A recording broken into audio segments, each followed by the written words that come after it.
Selamat siang, nama saya Multamia Retno Mayakti Tawangsih Lauder. Kebetulan pagi ini saya berbicara sebagai keynote speaker pertama di Kongres Internasional Masyarakat Linguistik Indonesia. Masalah yang saya sampaikan adalah mengenai kelindan, toponimi, dan lanskap linguistik di Indonesia. Yang saya sampaikan adalah terutama pengalaman saya menggeluti bidang toponimi dan lanskap linguistik.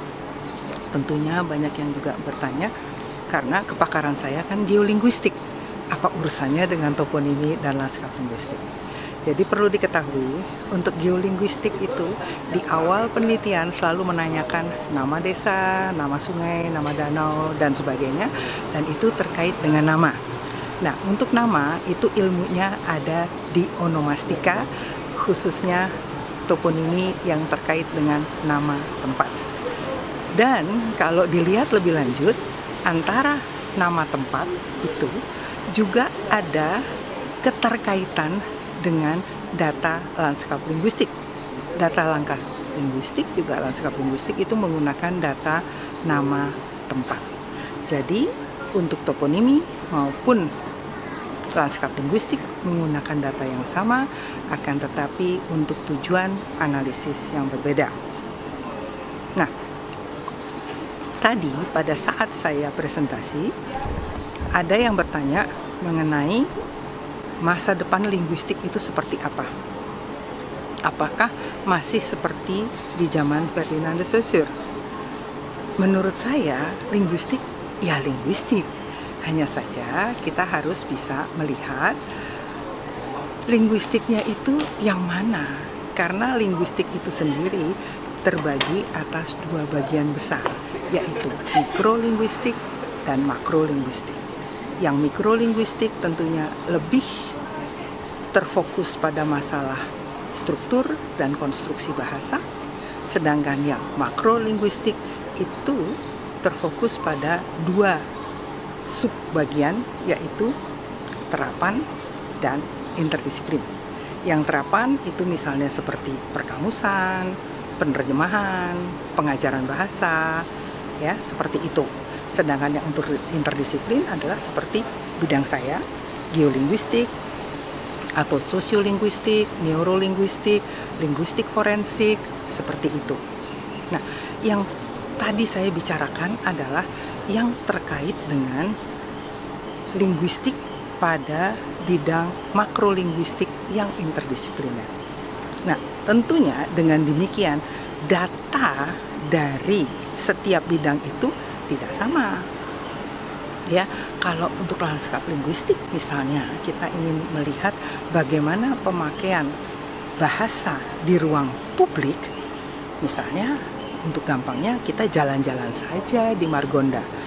Nah, kita bisa lihat di situ ada nama toko, ada nama jalan, ada menu makanan, ada salon, sebagainya, dan bahkan ada kain-kain rentang. Nah, itu semua adalah pemakaian bahasa di ruang publik. Nah, jadi tentunya hal itu berbeda dengan data misalnya untuk teman-teman yang melakukan kajian wacana.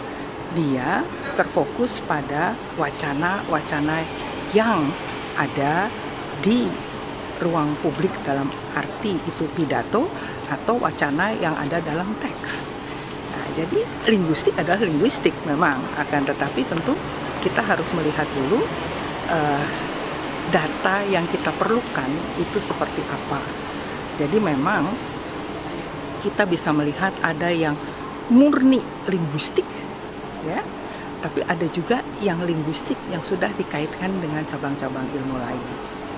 Nah, itu tadi yang saya sampaikan, tetapi ada juga pertanyaan bagaimana dengan masalah bahasa Indonesia yang menjadi bahasa internasional.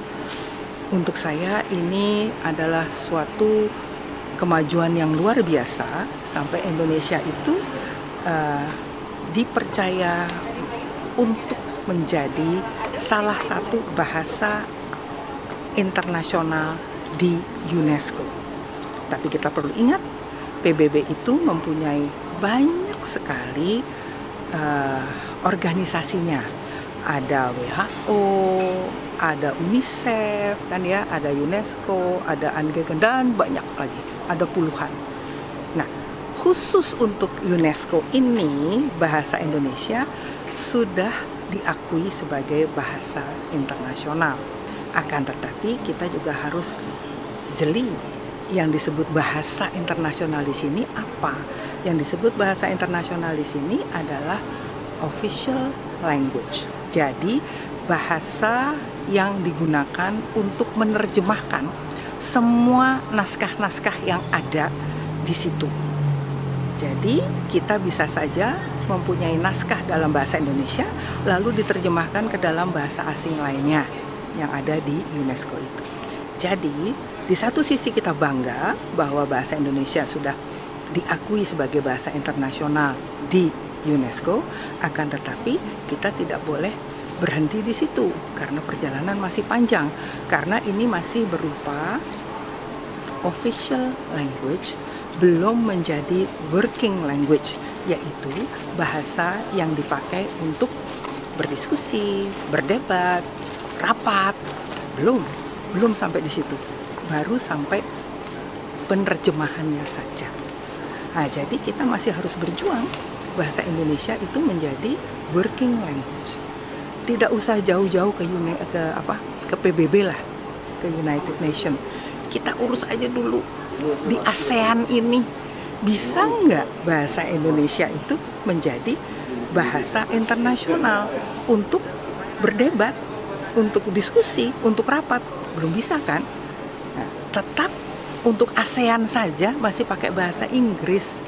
Kalau anggotanya itu hanya Indonesia, Malaysia, Brunei, Singapura misalnya, masih bisa lah pakai bahasa Indonesia lalu ada bahasa Melayu dikit gitu. Tapi kan anggotanya kan bukan itu saja. Ada yang Laos, ada yang Burma, ada yang Thailand, yang sama sekali Filipina sama sekali tidak mengerti bahasa Indonesia. Jadi oleh karena itu di ASEAN sendiri belum bisa menjadi working language.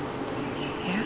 Jadi oleh karena itu kita tidak boleh bersenang-senang dulu dengan berita bahwa bahasa Indonesia menjadi official language di UNESCO. Masih banyak yang harus kita rapikan, terutama konstruksi, struktur, kamus, dan sebagainya untuk penunjang peningkatan bahasa Indonesia. Dengan demikian nanti diharapkan suatu saat nanti memang bahasa Indonesia memang benar-benar bisa menjadi working language seperti 6 bahasa PBB lainnya. Jadi itu ya, mari kita sama-sama tetap bekerja keras, jangan pernah lelah mencintai Indonesia, tetap bekerja demi kejayaan Indonesia. Terima kasih, selamat siang.